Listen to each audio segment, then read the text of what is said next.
Big shout to the Ghost and the Ghost sets. Today I'm gonna tell you things you should never do when you're prospecting for an Outlaw Motorcycle Club.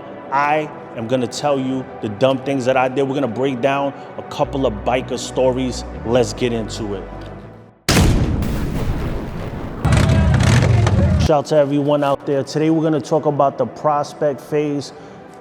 I'm gonna keep it real today. I'm gonna talk about the stupid things I did. People never really talk about stuff that they did wrong. So today I'm gonna talk about the kind of prospect that I was. What kind of prospect was Sose when I first came in? I did a lot of dumb shit, and I'm gonna tell you a couple stories of things that I did. Now, there was one situation where I did something you never wanna do. I came in, we was in the clubhouse, everybody was chilling. It wasn't an event. It was just brothers, we were just chilling. So I'm thinking everything is cool, right? So I take my cut and I hang it on the back of the bar. That's something you never do. When you're a prospect, any type of MC, it doesn't matter what kind of club you're in. You never take your cut off and just leave it sitting somewhere.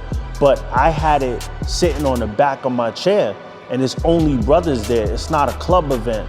Still, I get caught slipping. I'm thinking, ain't nobody gonna touch my shit. They know what's up. You know what I mean? So I sit it on the back of the bar stool. It wasn't disrespectfully hung or nothing, but that's something that you never do. So I hang it on the back of the bar stool. I'm drinking whatever. A couple of minutes go by and I don't realize it, that somebody took the cut.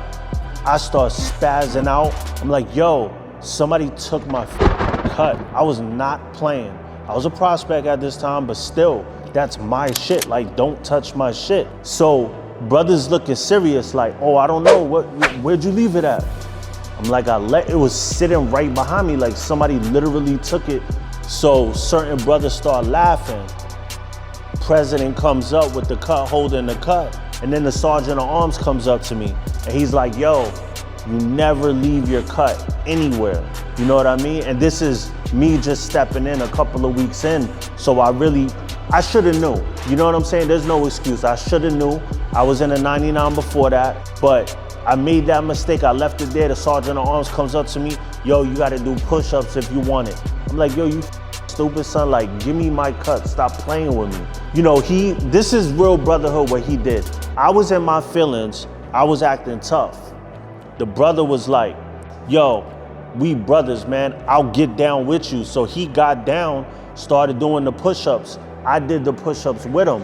You know what I mean? Like, that's real brotherhood right there. Like, he was like, I'm not too good to do it. I'm a fully passed sergeant, so you shouldn't be. That was a great lesson right there. Shout to Tick, he was the one who did that. There was another situation, Big Diamond Club, Big 4 Club, actually, one that a lot of people hold pom-poms for. We had issues with them. We were having issues at the time. And at that time, that's before I was riding with my skull mask, before I first got that, you know, custom made. I had a bandana covering my face. We were going to a bike blessing. There's a lot of clubs at bike blessings, and the club that we were having issues with, we knew they were gonna be there. So we was gonna sit at the table and have that conversation with them. Not at the table, but you know, at the event. So we roll up, we get off our bikes. I asked the VP, cause I'm on mob mode. Like, where I'm from in New York, there's a thing called letting your name ring bells. So when you first get down with something, you wanna show everybody how serious you are. So I'm already in war mode. So when we pull up, I ask the VP, is it okay if I leave my bandana over my face? He don't give a, he should have told me take it off, but I kept it on. I had full bandana covering my face, shades, bandana over my head. I was on it. So we pull up to the Diamond, and there's somebody there that's in a support club, and he's shaking people's hands. So he comes up to me and he's like, yo, I'll shake your hand, but you need to take your shades off, whatever. So me, being from the streets, I went to hit him and they pulled me back. I didn't know. I don't know you. What are we talking about? That's how I am. You know what I mean? At this time, I didn't know the game.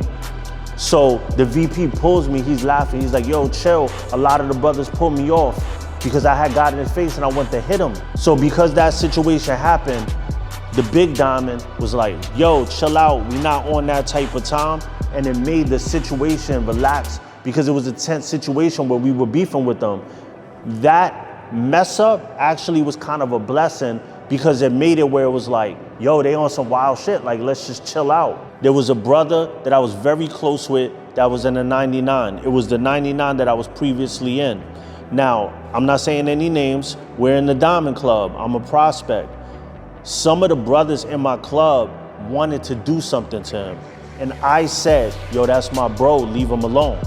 And you know, as a prospect, you're not supposed to speak on stuff like that. But me being from the street, I'm the type of person, like, if you got love for me and you respect me, if I tell you that's my man, don't try to do the sucker shit.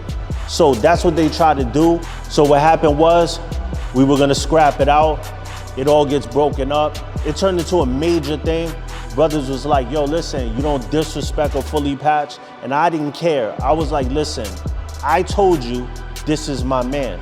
Show respect. See, I was bringing the streets into the club life. And that's, you never want to do that. Now I'm the type of person, I understand you gotta respect tradition. You gotta respect position. Everything is set up for reasons. Now, right or wrong, I still to this day think that they were wrong and I did the right thing defending somebody. But in a club, your brother's never wrong. So I did the right thing and I messed up, if that makes any sense to you. Let me know in the comments if you know, could relate to this type of mess up, you know, in a club. Now I'm gonna tell you some overall things as a prospect that I think is the best thing. Always have your game face on, always have that poker face on. If you're a prospect, you proving yourself. Don't be joking around, don't be acting goofy. Keep that serious face on so they know you're not the one. Because I noticed, like, if you joke around too much, motherfuckers is gonna start playing you like you soft, start having nicknames and all that. Certain clubs go too far with the hazing. A lot of clubs I see don't do it. I think that the hazing is more magnetized in the media and the way people try to portray it, but the hazing is not as bad as people make it seem, like you would see on a show on Sons of Anarchy or Mayans or anything like that. It's not to that level. I have seen clubs where they're real disrespectful to the prospects, but you know, at the end of the day, that falls on you. What type of man are you? You know, there's two kind of prospects. There's the watch the bike prospect, which I respect. If somebody tells you to do something, you do everything they say, I respect that because that's a different kind of discipline. And then there's the prospects that put in work and are more aggressive. Some clubs don't play that and you gotta be both. It really depends, you know what I'm saying? Every club is different and it depends on, you know, where you from, how your club is moving. So I told you a couple stupid things that I did as a prospect for Outlaw Motorcycle Club. You let me know in the comments. Tell me a story. We got the new shirts out right now. Ride more, politic less. We got the hats too. They're on www.demonsroad.com. I got another video. I came out in Outlaw Biker Magazine, a well-renowned biker magazine. Check out that video. It'll be linked above. And thank you for tuning in to Sose The Ghost TV, which is sponsored by Demons Row, the holy grail of MC culture. Like, subscribe, and comment. And oh yeah, we ghosting, baby.